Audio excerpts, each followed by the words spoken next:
നിസ്കാരം മുടക്കണമെന്ന് ഇസ്ലാമിൽ ഒരു അവകാശമല്ലോ. എന്നിട്ട് അദ്ദേഹം നിസ്കരിച്ചു. അതിന്റെ ബാക്കിയിൽ പറയുന്നതാണ് ഏറ്റവും പ്രധാനം. മഹാനുഭാവന്റെ മുറിയിൽ മുറിവിൽ നിന്ന് രക്തം ഒഴുകിക്കൊണ്ടേയിരിക്കുകയായിരുന്നു.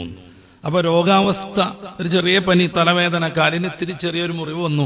ഇതിലൊന്നും നിസ്കാരം മുടങ്ങൂല, യാത്ര മുടക്കൂല.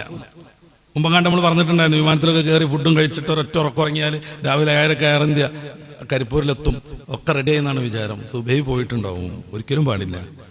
പരമാവധി പറ്റുമെങ്കിൽ നിസ്കാരത്തെ ജംആക്കിയെങ്കിലും നിർവഹിക്കാൻ പറ്റും വിധത്തിലേക്ക് നമ്മുടെ യാത്ര ഷെഡ്യൂൾ ചെയ്യണം. സുബഹീനെ എങ്ങനെയും ഒരു ഒപ്പിച്ചുള്ള നിസ്കാരം നടത്തുക എന്നുള്ളത് പോലും നമ്മൾ പിന്നീട് ആലോചിക്കേണ്ടതാണ്. യാത്രയെ നിസ്കാരം മുടക്കാത്ത വിധം നമുക്ക് ഷെഡ്യൂൾ ചെയ്യാൻ പറ്റുമെങ്കിൽ അങ്ങനെയാവണം നമ്മുടെ യാത്ര. ഇനി അത് പറ്റൂല, നിർബന്ധമായി അപ്പൊ തന്നെ എത്തേണ്ടതാണ്. അങ്ങനെയാണെങ്കിൽ ഒളു എടുത്തിട്ട് നിസ്കാരത്തിൽ അതിൻ്റെതായ സൗകര്യങ്ങളും സംവിധാനങ്ങളും ഉപയോഗപ്പെടുത്തിയിട്ട് നമ്മളത് നിർവഹിക്കണം. എന്നിട്ടോ ആ വക്ത് ആ നിസ്കാരം പിന്നീട് ഖളാഇട്ട് വേണം. ഖളാഇട്ടാണെങ്കിൽ പിന്നെ എന്തിനാ നിസ്കരിക്കണമെന്നാണ് ചോദ്യം. അദാഇനെ മാനിച്ച്, ആ വഖത്തിനെ മാനിച്ച് അത് ചെയ്തിരിക്കുക തന്നെ വേണം. എന്നിട്ട് ഉറങ്ങിയാൽ മതി വിമാനത്തിൽ. അതൊന്നും അല്ലെങ്കിൽ ഇവിടെ വന്നതിന് ശേഷം ഇൻഷാ അല്ലാഹ് അന്ന് രാത്രി വരെ ഒന്ന് ഉഷാറിൽ കടന്നുറങ്ങാം.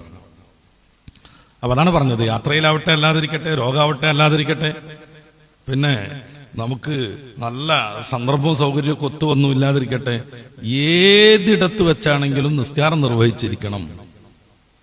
മറ്റുള്ള ആരാധനക്കൊന്നും ഇത്ര ഒരു തീവ്രത നമുക്ക് കാണാൻ പറ്റുന്നില്ല.